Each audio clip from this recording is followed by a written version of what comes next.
Hi guys, welcome back. ये video बहुत ज़्यादा इंपॉर्टेंट होने वाली है क्योंकि इसके अंदर तुम्हें बहुत सारी चीज़ों पे क्लैरिटी मिलने वाली है। क्लैरिटी जैसे कि तुम्हें किन बातों पे मिसलीड किया जा सकता है, किस डेटा पे मिसलीड किया जा सकता है बाय कोचिंग इंस्टीट्यूशंस और बाय क्रिएटर्स, जो तुम्हें बताएंगी क्या क्लैट क्लैट के कट ऑफ्स होते हैं, क्या कट ऑफ होने वाला है और क्लैट 2026 बिफोर क्लैट 2026। देखो, एक बात का तो सबसे अच्छे से ध्यान रखना। एग्जाम होने के पहले तुम्हें कोई भी कट ऑफ नहीं बता सकता कि स्कोर कट ऑफ क्या होगा ऑफ दिस ईयर्स क्लैट 2026। किसी भी एग्जाम का नहीं बताया जा सकता है। जो भी प्रेडिक्शंस होते हैं, सारे के सारे प्रेडिक्शंस गलत होते हैं हर साल। हर इंसान के, तुम किसी की भी वीडियो उठा के देख लो, जिसने भी वीडियो बनाई है दुनिया में आज तक, उन सारे लोगों के प्रिडिक्शन देख लो। मैंने लास्ट ईयर क्लैट के बाद भी एक वीडियो बनाई थी जिसमें मैंने बताया था क्लियरली कि तुम्हें कट ऑफ तो देखना ही नहीं चाहिए, किसी ने भी कट ऑफ बताया हो। कट ऑफ मेरे हिसाब से तो बिल्कुल ही गलत चीज है, सोचना भी नहीं चाहिए कट ऑफ के बारे में। लेकिन हम एक ट्रेंड के हिसाब से एनालाइज कर सकते हैं कि हमारी, अगर क्या हमारी कोई भी अगर रैंक आएगी तो उस रैंक के ऊपर मुझे कौन सा एनएलयू मिल सकता है। पहले मैं तुम्हें इस चीज को दिखा देता हूं, इसके बाद मैं तुम्हें कुछ इंपॉर्टेंट बातें बता दूंगा जिससे तुम्हें बहुत ज्यादा क्लैरिटी रहेगी और तुम डायरेक्शनल मैनर में अपनी प्रेपरेशन पे फोकस कर पाओगे और तुम्हें पता होगा तुम्हें क्या करना है, तुम्हारे नेक्स्ट स्टेप्स क्या होने चाहिए। तो मैं अपनी स्क्रीन प्रेजेंट कर देता हूं और उसके बाद फिर हम लोग स्टार्ट करते हैं with the video. So this is the official website of consortium of NLUs, वो बॉडी जो क्लैट एग्जाम को कंडक्ट करती है। इनका जो हेड ऑफिस है that is in NLSIU Bangalore. अब यहाँ पे जब तुम स्क्रॉल डाउन करके जाओगे तो यहाँ पे तुम्हें लास्ट में दिखेगा, क्या क्या दिख रहा है, quick links, under graduate, post graduate, उसके बाद लिखा हुआ है other important links. Other important links पे फर्स्ट लिंक पे क्लिक कर दो। फर्स्ट लिंक पे जैसे ही तुम क्लिक करोगे उसके बाद यहाँ पे नोटिफिकेशंस दिखता है। तुम्हें लॉग इन करने की या किसी भी चीज को करने की कुछ भी जरूरत नहीं है, तुम सिंपली आ सकते हो नोटिफिकेशंस पे स्क्रॉल डाउन करोगे तो स्क्रॉल डाउन करने पे तुम्हें यहाँ पे मिलती है third provisional allotment list, UG. तुम जो एग्जाम दे रहे हो that is undergraduate program just after your twelfth. हो सकता है तुम ड्रॉपर हो बट तुमने ट्वेल्थ ही की है, ट्वेल्थ के बियॉन्ड तुमने कोई भी पढ़ाई नहीं की है। तो अंडर ग्रेजुएट के लिए थर्ड अलॉटमेंट लिस्ट को तुम खोल सकते हो। एडिशनली तुम यहाँ पे फर्स्ट अलॉटमेंट लिस्ट को भी खोल सकते हो, लेकिन मैं तुम्हें रिवर्स ऑर्डर में बताता हूँ। तो अब यहाँ पे जब हम लोग थर्ड अलॉटमेंट लिस्ट पे आते हैं तो यहाँ पे टॉप इंडिया के लॉ स्कूल को मैं खोल के दिखाता हूँ तुम्हें, that is NLSIU Bangalore. NLSIU Bangalore में थर्ड लिस्ट में, यानी कि जो लास्ट बच्चा जिसका सिलेक्शन हुआ है वो है यहाँ पे, ये जो फर्स्ट कॉलम बना हुआ है इसमें है। इसके बाद ये जो नीचे की लिस्ट है, ये वो लिस्ट है, उन बच्चों की लिस्ट है जिनका फर्स्ट या सेकंड लिस्ट में सिलेक्शन हो चुका है ऑलरेडी।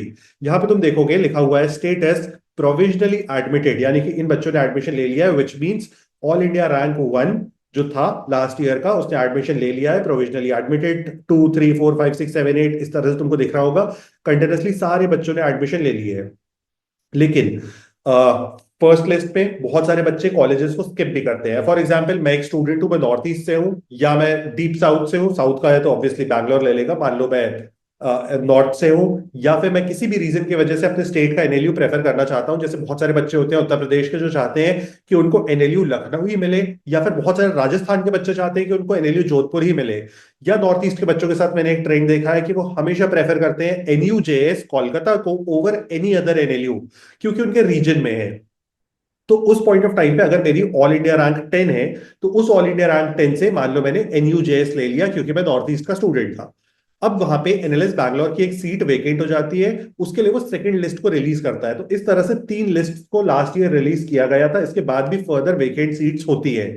उन वेकेंट सीट्स पे अभी हम लोग नहीं जा रहे हैं, अभी हम लोग जा रहे हैं इस वीडियो के अंदर कि formally first three main list में किनका सिलेक्शन हो जाता है। क्योंकि अगर तुम इस तरह से देखोगे, क्योंकि तुम में से बहुत सारे बच्चे लास्ट ईयर अपीयर हुए थे एग्जाम में, तो उनको पता होगा कि वेकेंट लिस्ट आती है, लेकिन वेकेंट लिस्ट के साथ प्रॉब्लम क्या है, उसकी कोई श्योरिटी नहीं है। जो चीज की श्योरिटी नहीं है उस चीज को करने का कोई भी फायदा नहीं है।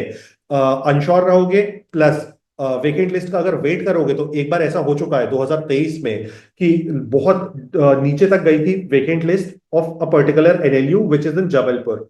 लेकिन 2024 में जो 8,000 रैंक गई थी वो 2024 में 4,000 पे आके रुक गई, सेम वेकेंट सीट में। तो अब वेकेंट सीट के भरोसे तुम बिल्कुल भी एडमिशन मत लेना, वेकेंट सीट के भरोसे बैठना ही नहीं। अब यहाँ पे अगर तुम देखोगे थर्ड मेरिट लिस्ट में जो एक सिंगल पर्सन का सिलेक्शन हुआ है फ्रॉम जनरल कैटेगरी, उस पर्सन के पास भी हॉरिजॉन्टल रिजर्वेशन है ऑफ पीडब्ल्यूडी, यानी कि थर्ड लिस्ट तक की तो बात ही नहीं आती है फॉर जनरल कैटेगरी स्टूडेंट्स।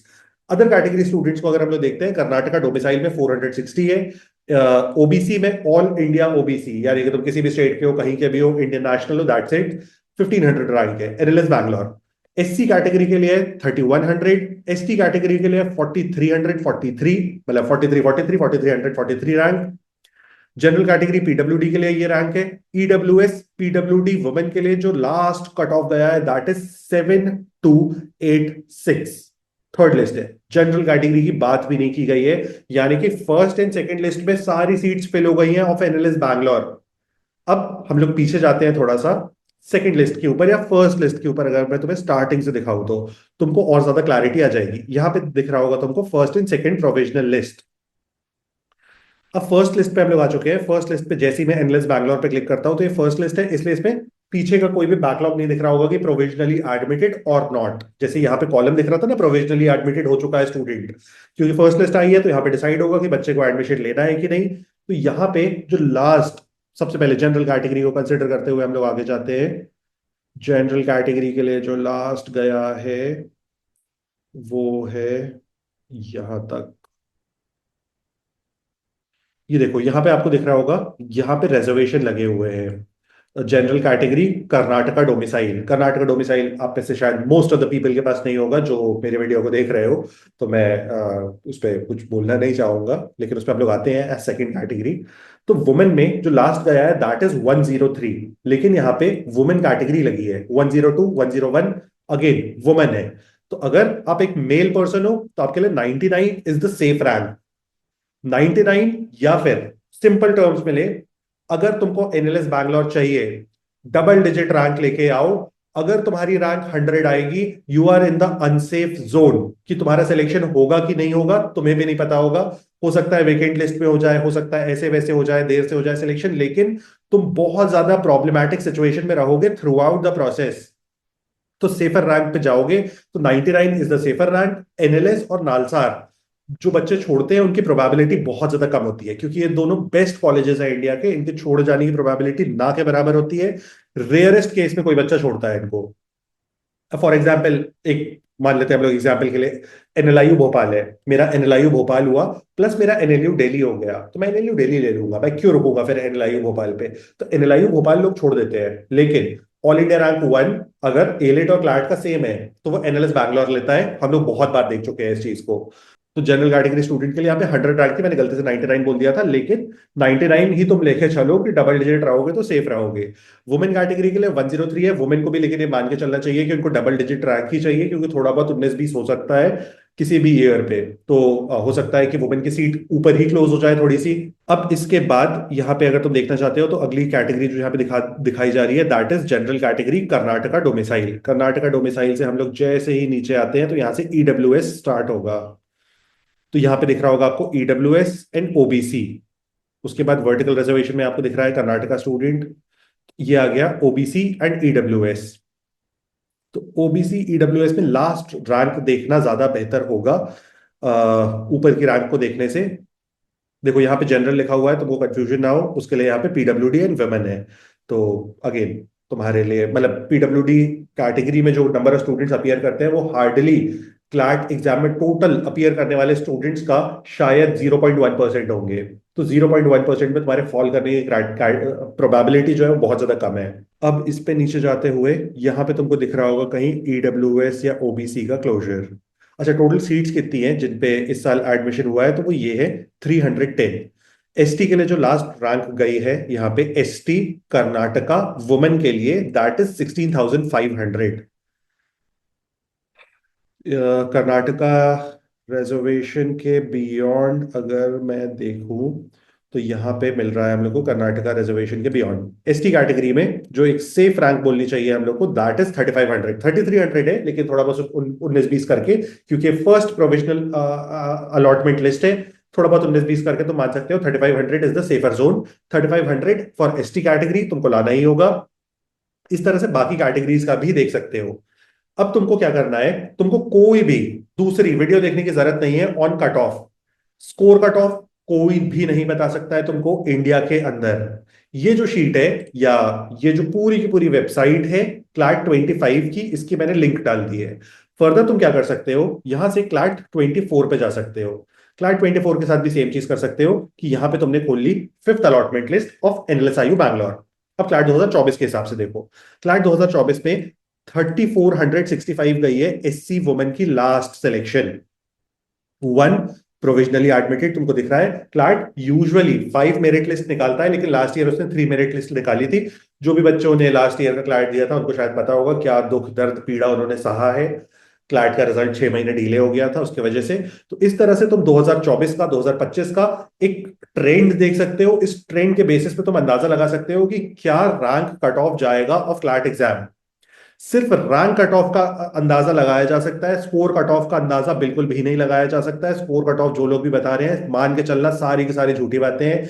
90 के ऊपर स्कोर कर लो, 110 के ऊपर स्कोर कर लो, 70 के ऊपर स्कोर कर लो, सब झूठा है। क्लाट अगर बहुत डिफिकल्ट आ गया ना तो 60 नंबर पे भी एनालिस्ट मिलेगा, ये बात मान के चलना।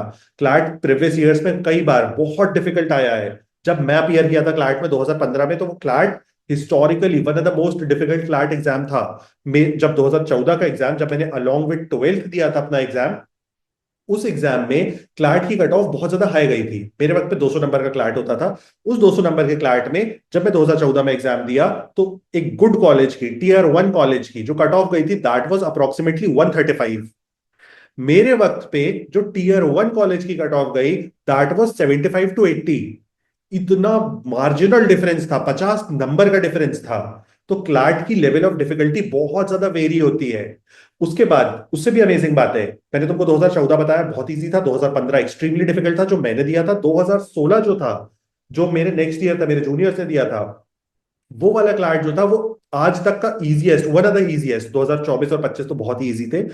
उन उस एरा का one of the easiest CLAT exam था। और उस पे जो कट ऑफ गई थी टीयर 1 एनएलयू की, वो 145 थी।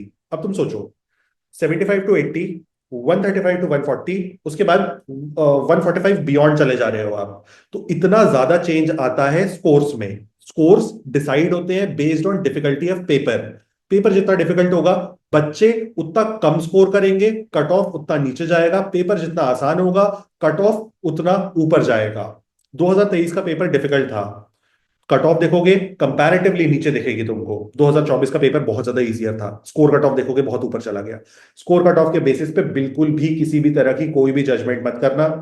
अगर तुमको कोई कोचिंग इंस्टीट्यूशन बता रहा है कि तुम्हारे 80 नंबर आए तो तुमको ये वाला एनएलयू मिल जाएगा, बिल्कुल नहीं मिलेगा।